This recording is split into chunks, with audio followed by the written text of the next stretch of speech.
तो पिछले लेक्चर में हमने बात की थी बेंडिंग स्ट्रेसेस की, बेंडिंग इक्वेशन की। इस लेक्चर में मैं बात करूंगा इसी बेंडिंग इक्वेशन से आए कुछ रिजल्ट्स के बारे में। जब ये हमने देखा था तो आ रहा था m/i = E/r = σ/y।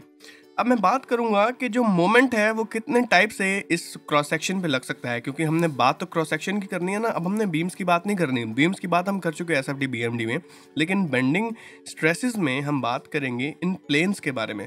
तो इस प्लेन पे कितने तरह से मोमेंट लग सकता है, इस प्लेन का इनर्शिया क्या होगा और इसका मैक्सिमम डिस्टेंस क्या होगा इसके न्यूट्रल एक्सिस से y, मतलब उससे जितना ज़्यादा डिस्टेंस होगा, क्योंकि हमने देखा था ना कि जैसे जैसे हम डिस्टेंस बढ़ा रहे थे उसे टॉप फाइबर में सबसे ज़्यादा स्ट्रेसेस थे, बॉटम फाइबर में सबसे ज़्यादा स्ट्रेसेस थे। बेशक वो कंप्रेसिव थे या टेंसाइल थे, वो अभी हम देख लेंगे बाद में, लेकिन मैक्सिमम तो थे ना। तो इसका मतलब हमें m, i और y पे गौर करना है कि कैसे इनके वेरिएशन हो सकते हैं। E और R से अभी हमारा कोई लेना देना नहीं है। देखो R तो तभी प्रोड्यूस होगा जब उसमें बेंडिंग होगी। R हम अपनी तरफ से तो रख नहीं सकते, R हम निकाल ज़रूर सकते हैं। वो कब निकाल सकते हैं, जब उसमें कोई ना कोई बेंडिंग प्रोड्यूस हो। तो R का मतलब ये नहीं है कि पहले हम R बना दें फिर उसमें हम बेंडिंग देखें, वो बहुत गलत होगा। R तभी पता चलेगा जब उसमें कोई बेंडिंग होगी। तो R को तो साइड में रख देते हैं।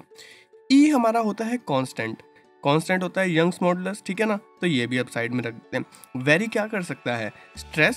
अब जितना मूवमेंट लगेगा उतना ही ज़्यादा स्ट्रेस होगा। यहाँ से लग रहा है ना directly proportional, m is directly proportional to sigma, मतलब जितना ज़्यादा मूवमेंट उतना ज़्यादा स्ट्रेस है। तो इन्हीं वेरिएशंस के बारे में हम आगे बात करेंगे। तो सबसे पहले मैंने आपको बताया कि मूवमेंट के बारे में आज बात करने वाले हैं। तो मूवमेंट कितने तरीके से प्रोड्यूस हो सकता है किसी बीम पे। सबसे पहले अगर मैं कोई बीम बनाऊँ, यहाँ पे ये मैंने रेक्टेंगुलर बीम बनाई है, जो इसका ये ना लॉन्गिट्यूडनल सेक्शन है, नीचे सपोर्ट लग रहे हैं, ऊपर से लोड लग रहा है, और बात करनी है हमने इस प्लेन की। ये प्लेन ऑफ क्रॉस सेक्शन थोड़ा सा, चलो मैं 3D व्यू में ही बना ही देता हूँ इसको, ताकि हम कन्फ्यूजन ना हो जाए बाद में। तो ये मैंने इसको 3D व्यू में बना दिया और ये हो गया इसका प्लेन। अब प्लेन के बारे में बात करेंगे। इसके प्लेन की एक्सिस, इसको नाम देता हूँ ZZ, और ये वाली हमारी होगी लॉन्गिट्यूडनल एक्सिस, इसको नाम देता हूँ XX। ठीक है, समझ आ गया आपको। ये बीम का डायग्राम है। इस बीम के डायग्राम पे लोड लग रहा है P। तो अब मुझे इस क्रॉस सेक्शन की बात करनी है। यही क्रॉस सेक्शन इस पॉइंट पे भी है, इस पॉइंट पे भी है, सेंटर में भी है, जस्ट इस लोड के नीचे भी है, यहाँ पे भी है और यहाँ पे भी है। अब मुझे देखना है इस बीम में क्रॉस सेक्शन पे कितना मोमेंट प्रोड्यूस हो रहा है। आपको पता है अगर ये सिंपली सपोर्टेड बीम है, बीच में सेंटर पे लोड लग रहा है, तो उसका डायग्राम कैसा आता है, इस तरीके से। अगर यही बीम कैंटिलीवर होती तो इसका डायग्राम इस तरीके से आता कि नहीं आता। ठीक है, अब मैक्सिमम मोमेंट कहाँ आ रहा है, सेंटर पे। अब आप मुझे ये सोच के बताइए कि मुझे यहाँ पे, मुझे अब ये मेरे पास इक्वेशन तो आ गई है, m/i = σ/y। तो मुझे इस बीम के लिए कौन सा मोमेंट लेना चाहिए। इस क्रॉस सेक्शन वाला मोमेंट लेना चाहिए, इस क्रॉस सेक्शन वाला मोमेंट लेना चाहिए, ये वाला लेना चाहिए, ये वाला लेना चाहिए। आपके पास ऑप्शन है 1, 2, 3 एंड 4। आप मुझे नीचे कमेंट्स में बताइए कि कौन से वाला सेक्शन मुझे लेना चाहिए। चलिए, जिन्होंने ऑप्शन किया है 1 या 2, तो मैं उनको बता दूं कि अगर मैं सपोज कीजिए 2 क्रॉस सेक्शन वाला मोमेंट ले लिया, सपोज कीजिए यहाँ पे जो मोमेंट आ रहा है वो आ रहा है 2 ही आ रहा है, मान लीजिए 2 आ रहा है। तो अब यहाँ पे जो मोमेंट आ रहा है उसके हिसाब से अगर मैंने बीम को डिज़ाइन कर दिया, तो लोड तो मैं लगा रहा हूँ P, उससे जो मैक्सिमम मोमेंट प्रोड्यूस हो रहा है वो लग रहा है PL/4। अब PL/4 मोमेंट लग रहा है और मैंने डिज़ाइन कर दी बीम 2 के लिए, तो मेरी बीम तो फेल हो जाएगी ना। ये तो सबसे बड़ी दिक्कत है। तो इसीलिए मैं हमेशा जब भी सोम में काम करता हूँ तो मैं काम करता हूँ मैक्सिमम मोमेंट और मैक्सिमम स्ट्रेसेस के साथ में, क्योंकि मैं नहीं चाहता कि अगर मैं उसको कम स्ट्रेसेस के लिए डिज़ाइन कर दूँ और मेरे को अचानक से मैक्सिमम मोमेंट उस पर लग जाए, तो मेरा तो सारा स्ट्रक्चर या बीम, ये मेरा बार सब फेल हो जाएगा ना, मेरा सारा सिस्टम फेल हो जाएगा। इसलिए मैं हमेशा मैक्सिमम मूवमेंट्स के साथ काम लेके चलता हूँ। यहीं पे अगर लोड लग रहा है P, तो उसका जो मोमेंट लगेगा वो लगेगा P × L। ठीक है ना, तो यहाँ पे जो मैक्सिमम मोमेंट होगा वो होगा P। तो जब भी मेरा मोमेंट वेरिएबल हो किसी भी स्ट्रक्चर में, किसी भी बीम में, किसी भी सिस्टम में, तो मैं वहाँ पे मैक्सिमम मोमेंट के साथ काम करता हूँ। तो इसके लिए जो मोमेंट हो जाएगा वो हो जाएगा PL/4, और यहाँ के लिए जो मोमेंट हो जाएगा वो हो जाएगा P × L। ऑलराइट, ये तो हो गया हमारा पहला केस। ये था ट्रांसवर्स शीयर लोड की वजह से, ट्रांसवर्स शीयर लोड की वजह से जो मोमेंट प्रोड्यूस हो रहा है। सेकंड मेरा केस है, मोमेंट भी लग सकता है इस पे, मोमेंट वो वाला नहीं, कपल की बात कर रहा हूँ मैं। कोई भी मेरी बीम है तो उस पर कपल भी तो प्रोड्यूस हो सकता है। सपोज कीजिए ऐसा कपल प्रोड्यूस हो रहा है।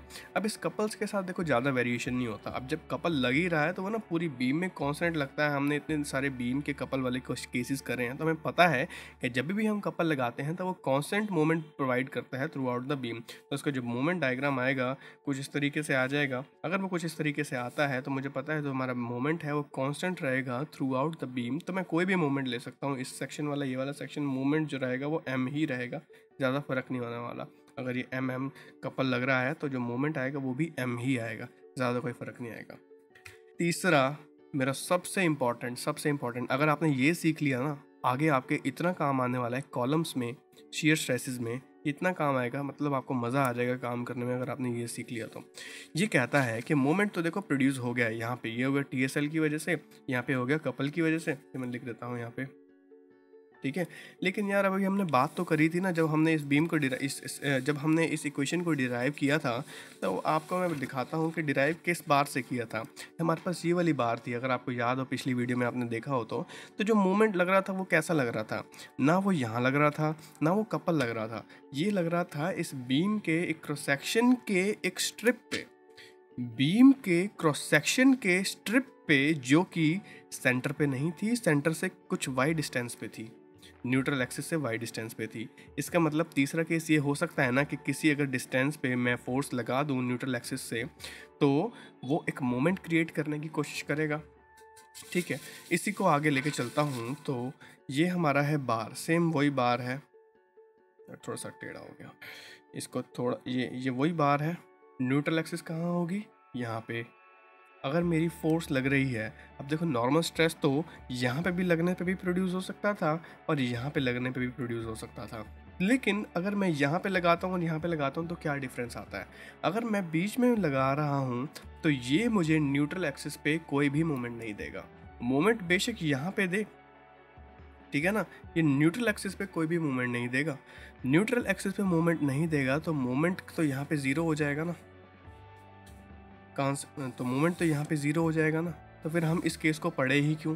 इस केस को इसलिए पढ़ते ही नहीं हैं। हम पढ़ते हैं जब मूवमेंट लगता है किसी डिस्टेंस y पे, सपोज कीजिए ये डिस्टेंस है y और एक फोर्स लग रही है p, तो आपको लगता है ना कि अगर ये p फोर्स यहाँ पे लग रही है तो ये इसको इधर से खींचने की कोशिश कर रही है और ये रोटेट करने की कोशिश कर रही है। अगर मैं इस p का मोमेंट लूँ न्यूट्रल एक्सिस के अबाउट तो क्या आ जाएगा, p इंटू वाई, ठीक है। जब हमारी लोड बिल्कुल सेंटर पे लगती है तो उसको कहते हैं हम सेंट्रिक लोडिंग या एक्सियल लोडिंग। लेकिन जब हमारी लोड सेंटर से किसी डिस्टेंस पे लगती है तो उसको कहते हैं हम एसेंट्रिक लोडिंग। और ये एक्सियल डायरेक्शन में लग रही है तो उसको कहेंगे हम एसेंट्रिक एक्सियल लोडिंग। ये केस अगर आपने समझ लिया ना तो ये आपके कॉलम्स में भी, स्ट्रेसेस में भी, हर जगह काम आने वाला है। इसको तसल्ली से समझ लो। P अगर लोड लग रहा है तो ये डिस्टेंस लग रहा है y पे, मोमेंट क्रिएट करने की कोशिश करेगा। सिमिलरली अगर ऐसा ही एक लोड इसी डिस्टेंस पे बाहर की तरफ लग रहा है P और ये है इसका सेंटर और ये है जो डिस्टेंस है ये है y, तो इस पे भी एक मोमेंट लगने की कोशिश होगी P इंटू वाई, ठीक है। ये तो मैंने बात कर दी मोमेंट थी, लेकिन इनको रिजॉल्व कैसे करते हैं इन फोर्सेस को, इसको मैं ना एक बड़ी सी पिक्चर पे आपको समझाता हूँ। देखो जब भी हमारे सिस्टम पे कोई लोड पड़ता है ना, अगर मेरे सिस्टम पे ये लोड पड़ रहा है ना, तो ये लोड अगर 10 किलो न्यूटन का है, ये 10 किलो का न्यूटन का लोड जो है, इस सपोर्ट को 10 किलो न्यूटन का लोड भी संभालना है और इस 10 किलो न्यूटन के लोड की वजह से जो ये मोमेंट प्रोड्यूस हो रहा है, जिस मोमेंट की वजह से ये नीचे गिरने की कोशिश कर रही है, उस मोमेंट को भी संभालना है। तो यहाँ पे आप मेरी बात को समझने की कोशिश करो कि अगर मैं इधर लोड लगाता हूँ तो वो लोड को तो रेजिस्ट कर ही रहा है, प्लस में जो मोमेंट प्रोड्यूस कर रहा है वो लोड उसको भी रेजिस्ट कर रहा है। इसका मतलब अगर ये P लोड लग रहा है तो ये मोमेंट तो प्रोड्यूस करेगा ही करेगा, लेकिन ये एक्सियल लोड कहीं हटेगा नहीं, ये एक्सियल लोड भी लगेगा ही लगेगा। लेकिन अगर ये एक्सियल लोड हमने यहाँ पे ट्रांसफ़र कर दिया तो हमारे फ़र्ज़ बनता है, अगर हम किसी में 2 प्लस करते हैं तो 2 माइनस भी करते हैं उसका इक्विलिब्रियम मेंटेन करने के लिए। अगर हमने किसी सिस्टम को फोर्स दे दी किसी पॉइंट पे तो वो फोर्स सब्ट्रैक्ट भी करने की हमारी पूरी रिस्पॉन्सिबिलिटी है। अगर मैंने इस पी फोर्स को यहाँ शिफ्ट कर दिया तो मुझे इसी का ही उल्टा एक फोर्स यहाँ पर भी लगाना पड़ेगा। अगर आप देखो तो ये कपल बनने की कोशिश कर रहा है, एक फोर्स इसको यहाँ खींच रही है, एक फोर्स इसको यहाँ खींच रही है, तो ये कपल बन रहा है। ये इस तरह से बीम रोटेट हो रही है, ठीक है, लेकिन इस फोर्स पे कोई फ़र्क नहीं पड़ रहा, ये तो एज इट इज़ लगी हुई है पी फोर्स, ठीक है। अगर मैंने इस पी को यहाँ शिफ्ट कर दिया तो ये पी का एक काउंटरैक्ट फोर्स भी मुझे शिफ्ट करना पड़ेगा, ये रूल कहता है, ठीक है। तो ये कपल प्रोड्यूस कर रही है, इसके बीच के जो डिस्टेंस है वाई। कपल कब प्रोड्यूस होता है? जब दो इक्वल एंड अपोजिट फोर्सेस किसी भी एक्सिस के परपेंडिकुलर और अपोजिट डायरेक्शन में एक्ट करें तो कपल प्रोड्यूस होता है। अब ये परपेंडिकुलर भी है, अपोजिट डायरेक्शन में है, कपल रोटेट करने की कोशिश कर रहे हैं। सेम यही केस जो है वो इस फोर्स के लिए भी हो सकता है। अगर यही फोर्स मैं यहाँ पे अप्लाई कर दूँ और यहाँ पे मेरे लग रहा है सेंट्रिक लोडिंग, तो सेंटर जो है इसका, सेंटर पे मुझे इक्वल और अपोजिट इधर भी और इधर भी देनी पड़ेगी। ये फोर्स भी पी है, ये फोर्स भी पी है, ये फोर्स भी पी है, तो ये भी एक कपल प्रोड्यूस करने की कोशिश करेंगे। अगर ये इसको इस तरीके से घुमा रहा है तो ये इसको इस तरीके से घुमा रहा है, तो एक कपल लगेगा ये, और इस कपल की इस कपल का मैग्नीट्यूड क्या होगा? P into distance y, P into y, similarly P into y, लग गया कपल, ठीक है। तो हमारा जो मोमेंट है बेंडिंग स्ट्रेसेस में 3 केसेस से आता है। पहला मुझे बताइए क्या है? TSL, ट्रांसफर शीयर लोडिंग, जो लगती है, जो हमारे नॉर्मल SFD BMD वाले केसेस होते हैं कि अगर उस पर लोड लगता है तो मोमेंट, और मोमेंट कौन सा लेना है? मैक्सिमम वाला, मैक्सिमम मोमेंट लेना है मुझे यहाँ पे, ठीक है।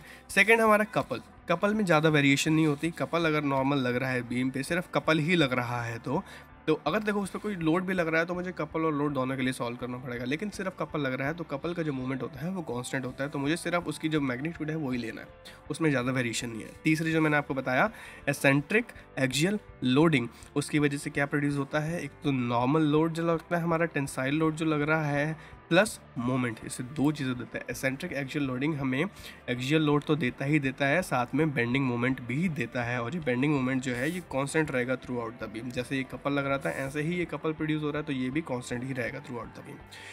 ये बहुत इंपॉर्टेंट था, सच में ये बहुत इंपॉर्टेंट था। अगर जब हम गेट के भी क्वेश्चन सॉल्व करेंगे ना आगे आने वाली वीडियोस में, मैं पूरे प्रीवियस ईयर क्वेश्चन की एक बहुत बढ़िया सी वीडियो बनाने वाला हूँ, तो तब आप देखना कि इन सब चीज़ों का क्या यूज़ होता है वहाँ पे, ठीक है। अभी हमने बात कर ली मोमेंट की। दूसरी मैंने आपको बताया था कि हम बात करेंगे मोमेंट ऑफ इनर्शिया की, या एरिया मोमेंट ऑफ इनर्शिया की।